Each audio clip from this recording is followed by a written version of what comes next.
할렐루야. 사랑하는 대강의 가족 여러분, 오늘 하루도 하나님의 말씀과 동행하는 삶이 되길 소망합니다. 오늘 함께 나눌 하나님의 말씀은 다니엘 1장 1절에서 5절 말씀입니다.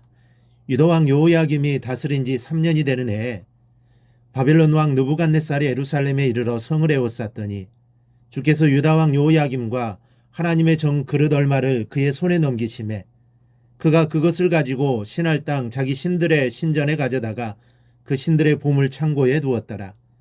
왕이 환관장 아스브나스에게 말하여 이스라엘 자손 중에서 왕족과 귀족 몇 사람 곧 흠이 없고 용모가 아름다우며 모든 지혜를 통찰하며 지식에 통달하며 학문에 익숙하여 왕궁에 설만한 소년을 데려오게 하였고 그들에게 갈대아 사람의 학문과 언어를 가르치게 하였고 또 왕이 지정하여 그들에게 왕의 음식과 그가 마시는 포도주에서 날마다 쓸 것을 주어 3년을 기르게 하였으니 그 후에 그들은 왕 앞에 서게 될 것이더라. 아멘.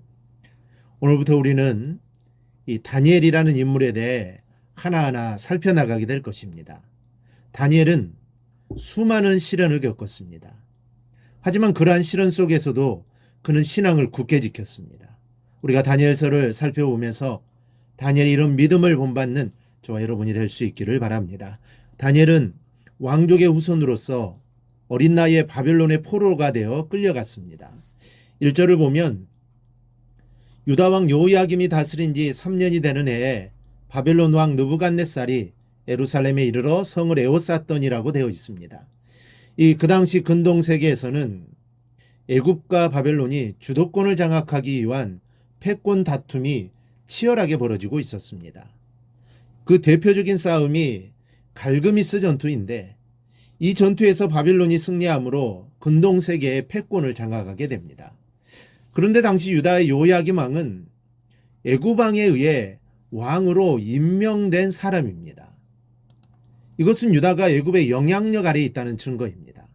이에 바벨론 왕 느부갓네살은 유다까지도 바벨론의 지배하에 두기 위하여 침공한 것입니다.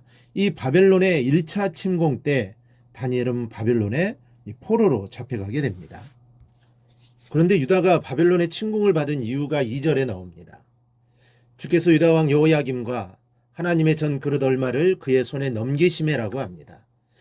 이 말씀은 바벨론 왕 느부갓네살의 유다 침공이 하나님의 섭리에서 비롯된 것임을 말해주는 것입니다. 그 하나님의 섭리란 타락한 선민을 징계하시려는 것이었습니다. 즉 하나님은 타락한 선민을 징계하기 위하여 당시의 국제 정세를 조성하시고 느부갓네살의 정치적 야욕을 이용한 것입니다. 우리는 이러한 사실을 통하여 역사라는 것이 단순히 인간들 사이에서 인간의 뜻대로 또는 우연히 발생한 사건들로 이루어지지 않는다는 것을 알 수 있습니다. 즉 모든 역사는 하나님의 섭리의 기록인 것입니다. 바벨론이 그 당시 세계 최강대국이었지만 그 나라를 강성케 하신 분은 바로 하나님이셨습니다.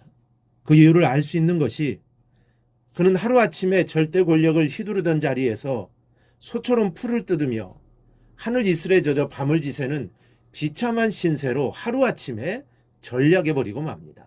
그러므로 우리는 역사를 볼 때 그 모든 것을 주장하시는 하나님의 섭리의 손길을 보아야 합니다.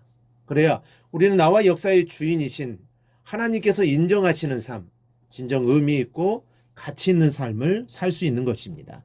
우리는 이러한 사실을 믿음의 사람 다니엘에게서 볼 수 있습니다.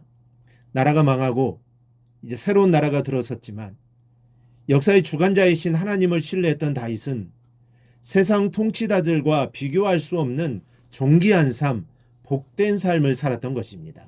저와 여러분도 역사의 주관자는 하나님이심을 기억하고 그 하나님만 따르는 복된 성도들이 될 수 있기를 바랍니다. 그런데 바벨론 왕실의 정책을 보면 이 속국들을 효율적으로 통치하기 위한 방법으로 속국의 왕족과 귀족의 자제들을 선출하여 왕실에서 교육을 시켰습니다. 왕족과 귀족의 영재들을 키워서 바벨론 왕실을 받들게 하려는 것입니다. 3, 4절을 보면 이스라엘 자손 중에서 왕족과 귀족 몇 사람 곧 흠이 없고 용모가 아름다우며 모든 지혜를 통찰하며 지식에 통달하며 학문에 익숙하여 왕궁에 설만한 소년을 데려오게 하였고 그들에게 갈대아 사람의 학문과 언어를 가르치게 하였다라고 했습니다.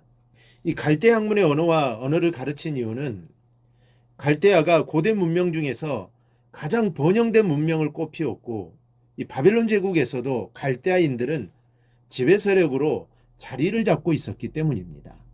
바로 이러한 교육을 받았던 사람이 다니엘과 하나냐와 미사엘과 아사라입니다.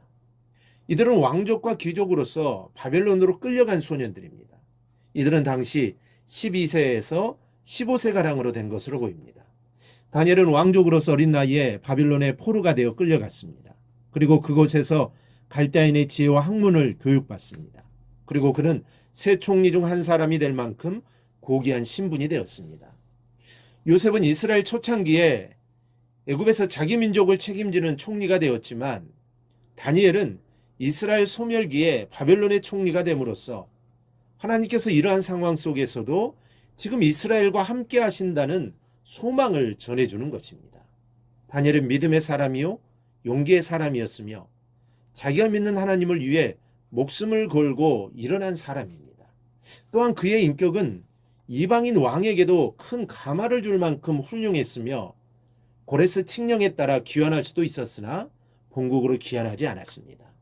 이런 의미에서 다니엘서의 주제는 이렇습니다. 다니엘의 주제는 하나님께서 구속 계획을 성취하시기 위하여 열광의 군주들과 자연까지도 하나님의 권능으로 다스려 조정하신다는 것을 보여주고 있습니다. 바벨론 포로 기간은 70년입니다.